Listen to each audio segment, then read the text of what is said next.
Hello, friends. My name is Hussein Lagari, and today we have Brighty Kelly, and she's a wonderful person. She is a traveler, and she is a spirituality expert, herbalist, and there are many more things she do in her life. So we are not going to discuss all of these things, but today we are here to discuss spirituality. How it works in waste, how it is introduced in waste, and how people perceive generally spirituality. So we are going to discuss it as whole. So before we start the discussion, I would like to say welcome. So she is with us, and I expect and I hope that today's discussion will be very fruitful and wonderful for us, and our audience will like this. If you are new on this channel, then you should subscribe the channel and press the bell icon. So, can we start, Miss Kelly? Let's start. So, let's start. Dear, kindly tell us about your personal, professional, and spiritual journey to our viewers. How it started, and what you have been through, and what do you think about your journey? Um, when I was raised Mormon and then Southern Baptist Christian. And I've always been that kind of person that thinks critically and has many, many questions, which bothered everybody all the time. Things never seemed right to me. And I knew that there was more. And so I started researching and reading in books and just really questioning my own spirit and where I come from and where I feel my connection. And I actually started going to many different churches, even with my children when they were younger. We were kind of church hopping to find a home. We thought that's where we needed to find our home. And as we kept doing that, I never felt comfortable anywhere. And that's when I really decided I was going to go outside of the Christian realm. So I checked out New Age.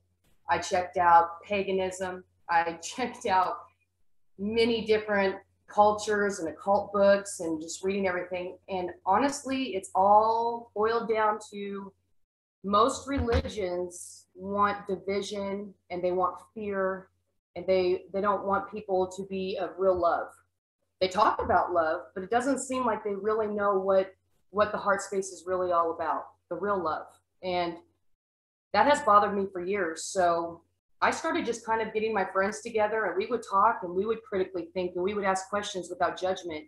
And it's all boiled down to the fact that we're all spirit and we all should look at each other and see that that's the spirit in other people. There's no division. There never was any division. And it just kills me that that's what religion teaches. In your country and in my country, we see it in Israel, we see it in Russia, we see it in the UK. Everybody's divided. Which, what does fear do? It not only divides you, but then it makes you hate. Where's the love in that? There's no love in hate. So that's, I mean, basically it was a quick run on my journey because I couldn't even handle the fact when I was little that they wanted me to eat Jesus's flesh and drink his blood. That to me just seemed, and nothing I read in the Bible ever did Jesus say he wanted that. He didn't even want to be worshiped. This is all that generational indoctrination that is put out there on all of us. And some people get so indoctrinated that they're consumed and this is it. And this is my religion. My religion's the right religion. Your religion's wrong. So I hate you for that. And we have to rise above that because that's not the truth. It's never been the truth. When I see you, I don't see somebody different than me. When I see Jim, I don't see somebody different than me. I see spirits. That's what we are. Doesn't matter the color, doesn't matter the religion, it doesn't matter your gender and these sexual preferences, because now we have like 62. I don't care about any of that. All I just care about is I want us all to love each other. Real love. We're our children who come to us and ask questions, and we don't judge them for that. We respect them for that because they're thinking on their own. So that's my journey. That's where I'm at now. I don't see division.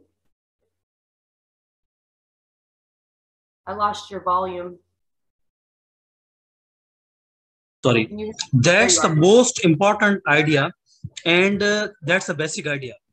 We have been creating differences, and those differences subsequently created distances. So when we talk about our belief, I think belief is a personal matter.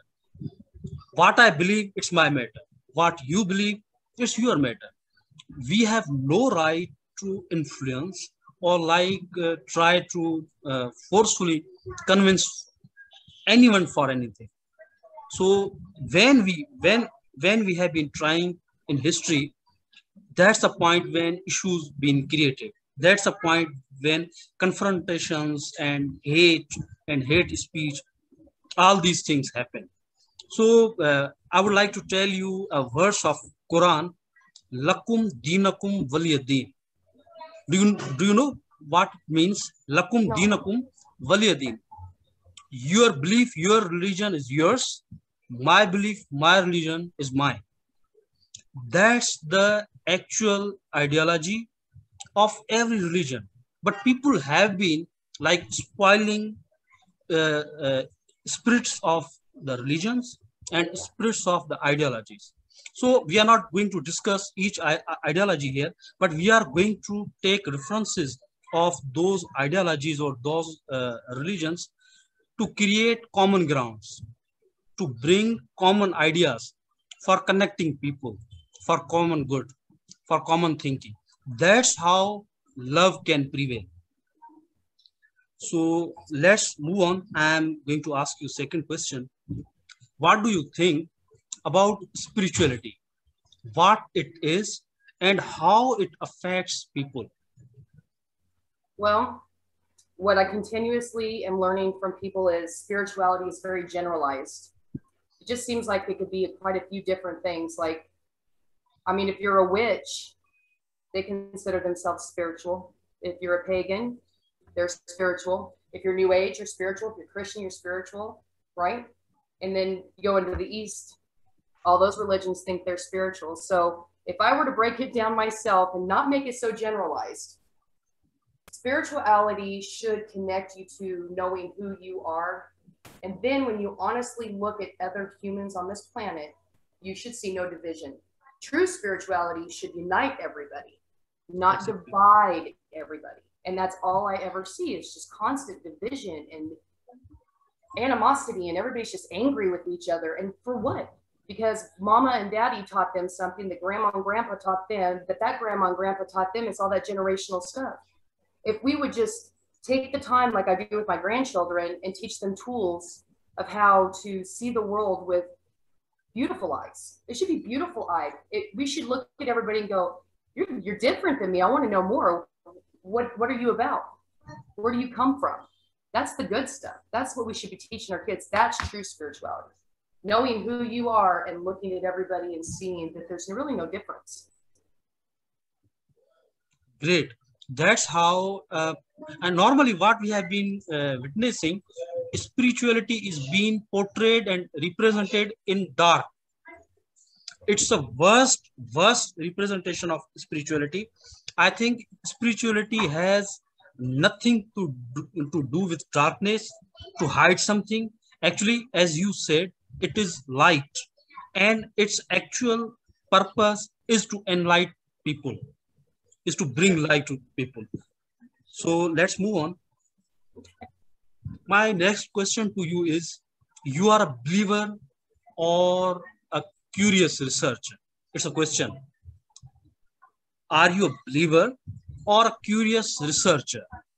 What is difference between people of faith and people of reason? And what are implications of these ways of thinking? Well, I would say that believers tend to be more that indoctrinated kind of generational stuff I'm talking about. Like, well, ever since I was born, we did this, and my mom taught me this, and grandma taught her this, so I believe that.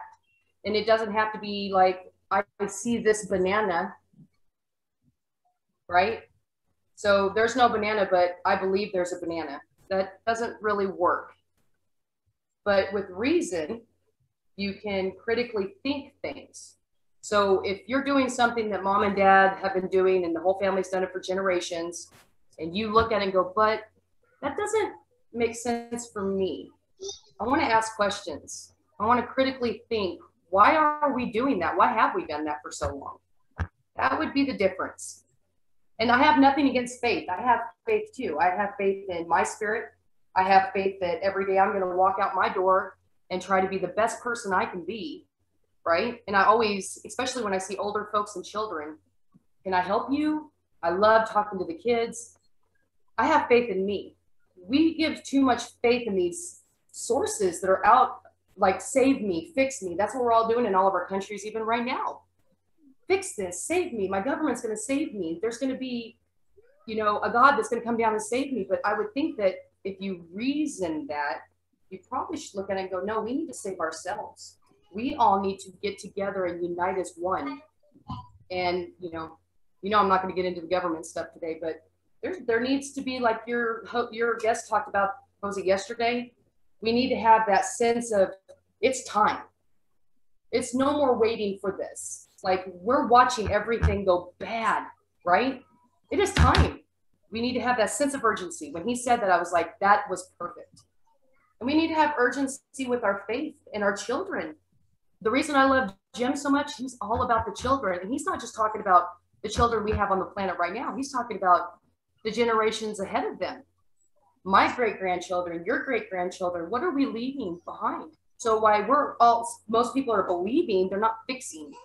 They're not critically thinking, well, there's a problem here. We need to fix this problem, right? So I'd say that would be the difference. I want to ask you that what is your thinking, what is your ideology about religions? These need to be modified, or these are sufficient to fulfill our spiritual requirements? Well, I mean, through my journey on all of this and spirituality, I have not found a religion yet that truly serves the people. Not a whole. Some people might find everything they need in their religion, and that's totally fine. I'm not judgmental. But for me personally, every religion I have here in America so far that I've checked out, there's some dark stuff going on that people just blindly follow this stuff. And they're not living to they're not being their authentic selves. They're not working with their spirit here. They're giving their attention to these people that preach to them and give them advice. So I don't think religion is spiritual. I think spirituality needs to come from the individual person and how they perceive the world and how they go out there and they live it. That's true spirituality. Actually, there is a reason behind this question. Okay. I have asked you this question because majority of the people associate supernatural things and all moral things with religions. They don't think beyond the religion. And I think morality and like supernatural things or all these type of things have actually nothing to do with beliefs or religions. So even before religion, before these organized religions, people were able to think. People were able to analyze things. And even after religions, we will be thinking. We will be analyzing thinking. We will be like modifying our moral values. But normally people associate all moral stuff, all spiritual stuff with religion. They brand it.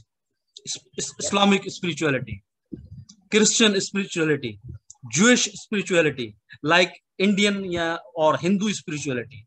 Yeah. So actually these brandings or these trends of brandings are like spoiling the actual spirit and actual essence of spirituality. People have been thinking about themselves before these religions. Even in Stone Ages, they were portraying various types of images. They were thinking what we are and where we are going to be, where we came from. These are types of questions been with us since last 20,000 years, 30,000 years. And it will be with us next 20, 30, even 50,000 years. These brandings, these type of brandings are spoiling the idea of spirituality. what we would say here in America, like you're saying brand, we would say label. Yeah, so labeling. we're labeling, right? Yeah, that's what it is. Like, I'm a Christian. I'm a Christian. Do you know why these labelings are wrong? Because labels and labeling create distances between people. For example, let me give you an example. Okay. If there is a spiritual person and his or her background is Buddhist and my background is Islamic, or I'm, for example, Muslim, it will be very difficult for me to connect myself with a Buddhist person as compared to with a Muslim spiritual person. It all happens because of that labeling. I know that Buddhist person or the person with Buddhist background, he has nothing to do with Buddhism. For example, you, Kelly, I know you are a spiritual person. You have a Christian background, but you have nothing to do with Christianity or like Christian religion. It's almost like we take it on. Like, I was raised Mormon and then Christian. Yeah. That was my identity. Yeah. I mean, how do you introduce yourself? Hi, I'm Brighty Kelly. I'm a Christian. Like, that was my label. Mm-hmm. But I didn't know who I was. And nobody taught me the tools of. And Kelly, it is a serious issue in many societies. We are not able and we are not allowed to like deny that label. In many societies, I can't like explain this thing, because of the society where I live in, but it's very difficult to deny that label. We have labels. I'm Shia, I'm Sunni, I'm Wahhabi, I'm Fala, I'm Fana, I'm like Catholic, I'm Protestant. These are the labels we have on our souls, on our minds, on our like bodies, on our identities. Our identities are labeled. I know it will like end, but it will take time. It will take time. But these labelings are creating like issues and difficulties for people to connect themselves with other people. Yes. I would love to come to Pakistan and meet all the beautiful people without feeling like nobody's going to like me because I'm Brighty Kelly. I'm an American. There's my other label. Yeah. I'm an American. That's not me. I've heard many people, I talk to people from all around and they're like, yeah, you probably wouldn't want to come here because we don't really like Americans. They're going to be mean to you or whatever. And I'm like, well, why would I want to travel then? I just live here. I'm not in control of what my government does. I'm not in control of what all these bad people are doing. There's good people, just like there's good people in Pakistan and Israel and Russia, but we all have to take that label.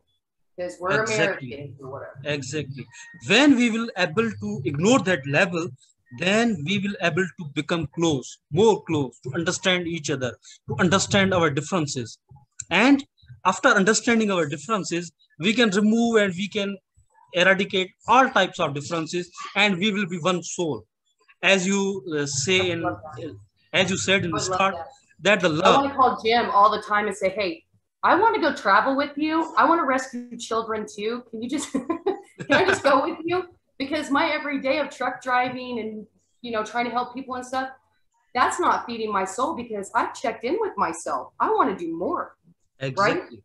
I don't want to be these labels. I want to help people get to that place where we all can hold hands and say, you know what? I love you. It sounds so weird. Kelly, that's what it is. That's what are we doing? We are like removing our labels. Yeah, get them off. Remove that label, and get people to like closer, and get them on a table, get them on a network. Then they will bring new ideas, new resolutions for people, new thinkings, new thoughts. Yes. So let's move on.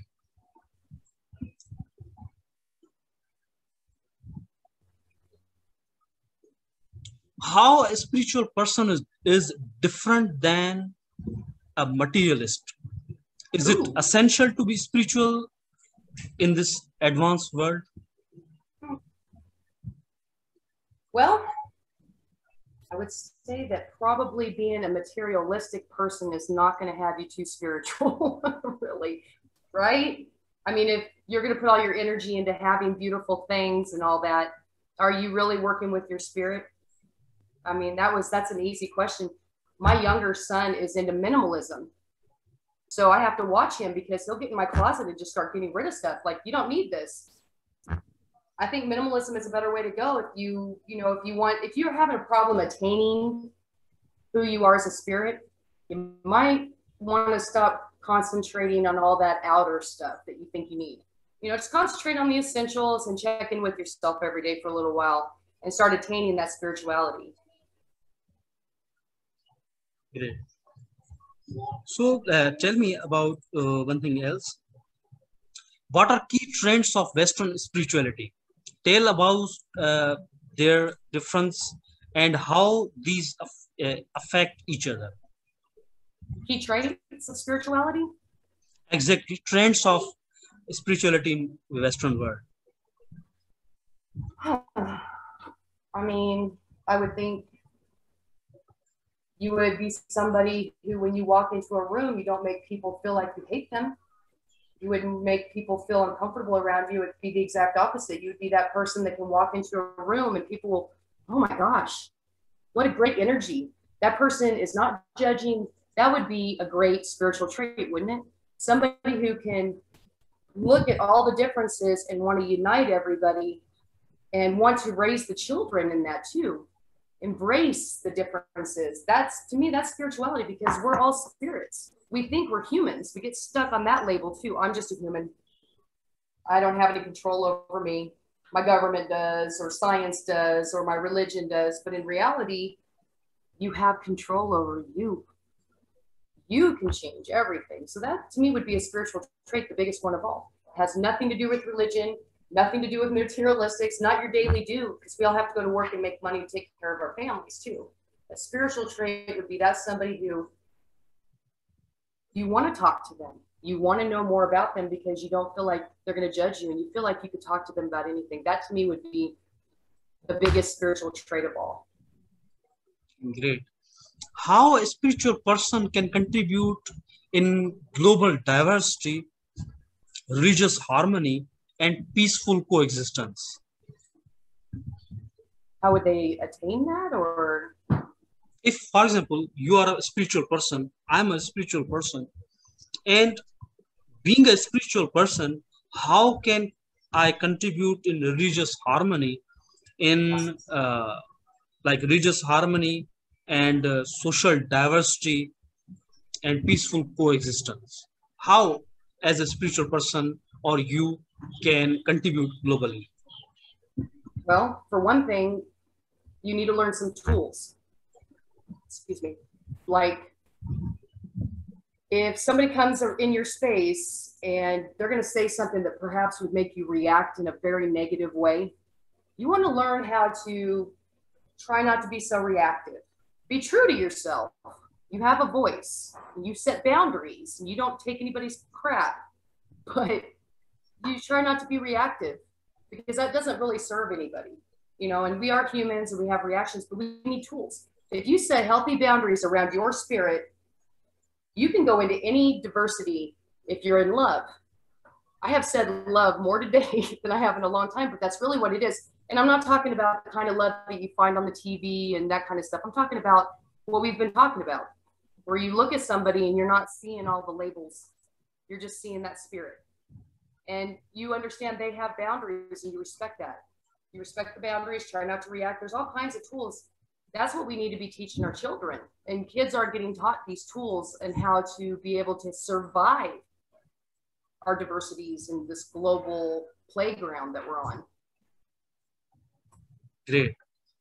So let's move on for our next question. Then we will talk about the network, that how can we expand and how we can connect other people in this network for our discussions and our collective initiatives. So how do you conclude this discussion, and what is your message to our listeners? I think that it's time for all the people that are waking up to start telling people that they're waking up, that it's time for us to all start connecting. And if anybody wants to contact me, you can find me on Brighty Straight Talk on YouTube. I'm Brighty Kelly on Facebook. Leave me a message explaining why you want to connect with me. It's just time for us all to see it for what it really is and change this. And think about our kids. What are our kids going to be like if we continue this behavior? Because that's really what it is. It's just behavior taught. We have to unprogram that behavior and realize that that's not who we really are. And as far as your programs go, I see you doing amazing things. You're doing really good work, and you're Thanks. bringing in different people and getting all these different aspects of, it's really awesome. I enjoy your videos. Exactly. Keep doing what you're doing. That's how we are like going to discuss and exchange our ideas, and that's how we can understand our differences, and that's how we can eradicate or reduce like differences of ideas. Difference is natural thing. We shouldn't be scared of this. I am wearing a white shirt, you are wearing other stuff. It's natural. I have my black hairs, you got some other color. It's a natural thing. That's how our ideas are. I'm thinking that this is one, you are thinking it's two. And it is no any like bitter thing or any wrong thing if you are thinking that's it's two. Right. It's just difference of idea. It's just difference of ways of thinking. That's what we have to understand this. If I'm thinking something and you are thinking something else, it's not a wrong thing. It's a good thing that we have two different aspects or different perspectives. That's how we can enjoy ourselves and each other's by sharing ideas, different ideas, and becoming and coming on common grounds for our common goods. Whatever I think, whatever you think, it's our matter. But a being person, you have same rights, I have same rights. That's what we have to like promote. That's what we have to promote, and that's what we have to make people realize, that for our common good and for our common ideas and for betterment of people and for preservation of Mother Earth, we have to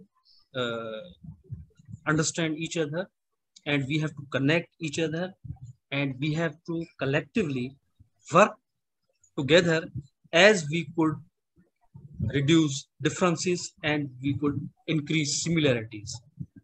That's how love can prevail.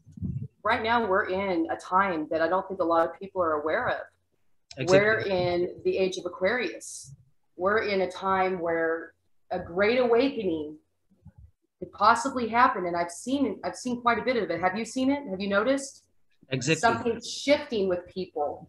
So right now is the best time for us to connect, do these kind of videos, bring different perceptions and perspectives and ideas in to show them that it's okay to be different, you know, but we can still all hang out together. Might not totally agree, but it's time for people to see that their religions and stuff might not have served them in the spiritual way. And that it's time for them to realize that all this hate and division and all the stuff that we've lived through forever, because it does seem like it's just been generationals. I mean, just constant generations of division and hate and all that. It's time for us to show people that we don't have to do that anymore. That doesn't have to be the thing we do on our daily news anymore. Now we can just hang out with each other. Because me and you aren't always going to agree, but we talk all the time messaging, and we both have great ideas. That's what it's all about. Exactly. It's not end. It's our first conversation and it's our first discussion. We will be bringing this type of stuff in future too. And we will be talking on various issues, on various like perspectives. And just one idea for diversity, because the idea of diversity is key to accepting differences. I would like to present an example. For example, take an example of jungle. Do you think in jungle there are just trees of neem, or there are just trees of like date? In a jungle, there are thousands of trees in certain like area. In a jungle, there are hundreds of species of animals. Yes. Even we represent jungle as a worst thing, but it is not worst by nature. It's most diverse thing ever like happened in our earth. Even like we are going to talk about ocean floor. Do you think it's white, only white, No. or do you think there are just whales in the ocean floor? I mean, you get down deep Yeah. in that ocean, it's dark. Exactly. There are not only dolphins in the ocean or in a sea. Oh, there's all kinds of stuff. That's how our society should be. We can't be only people wearing white shirt. You can't like be in society just wearing high heels. That's how ideas come. That's how we should think about our ideas or ideologies and our ways of thinking, our beliefs. We all have to give space to other people. We all have to give space to other ideas, even if we think these are wrong. Even if we think these are wrong, it's our perspective. I'm thinking that this one is saying wrong, this one is saying wrong. Maybe in his or her eye, I'm wrong. Yeah. By accepting differences, by like respecting differences, we can live in a diverse, peaceful society. Wouldn't that be nice? It'd be so lovely. And that's the only way of our peaceful future, for a good future. I have to say that probably a lot of the folks that are really deep in their religions are going to struggle with this. So my hope is that people like us can get our voices out there to tell them that it's okay to struggle. We got your back. There's ways to combat it, if that's the right word for it. You don't have to live like this anymore. You're not stuck in this little box where they're telling you what to do. You are a spirit that's free. You're supposed to be a sovereign being on this planet. Exactly. Yeah. So Time for that. thanks for your time. And as I said, it's not last conversation. We will be like talking on various issues. But thank you so much for your time, for your ideas, Absolutely. and for this discussion. I hope. Thank you so much. Thank you so much. You're an amazing person. Good luck to you on these videos. And if you ever want me to come back, I will come back. I enjoyed this. Zaru, thank you.